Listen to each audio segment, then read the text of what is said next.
اور مولا علی کی تجارت کا ایک بڑا خوبصورت واقعہ امام سیوطی نے بیان کیا ہے۔ ایک فقیر آیا، اس نے سوال کیا حضرت علی سے، تو آپ نے امام حسن اور حسین کو فرمایا جاؤ امی کے پاس، اور میں نے ان کے پاس 6 درم رکھوائے تھے، کہو کہ 1 درم دے دو۔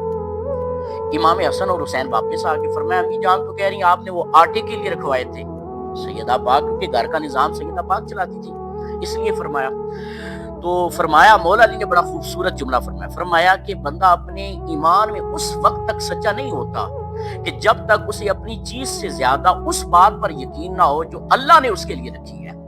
فرمایا جاؤ 6 درم ہی لے کر آ جاؤ، پہلے 1 درم مانگا تو فرمایا 6 درم ہی لے کر آ جاؤ۔ اب 6 درم سیدہ کائنات نے دے دیے، آپ نے اس فقیر کو دے دیے۔ اتنے میں ایک شخص آیا جو اپنا اونٹ بیچ رہا تھا، آپ نے پوچھا کتنے کا بیچ رہے؟ اس نے کہا جی 140 درم کا۔ آپ نے فرمایا مجھے دیتے ہو بطور قرض؟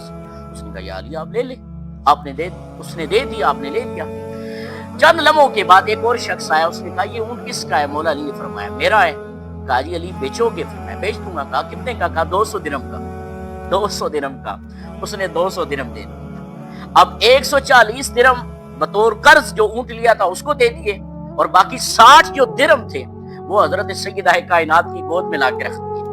سیدہ کائنات نے پوچھا علی یہ کدھر سے آئے؟ فرمایا تمہارے بابا نے فرمایا تھا جو اللہ کی راہ میں ایک نیکی کرتا ہے اللہ اسے 10 گنا دیتا ہے، بس یہ وہیں سے آ گیا۔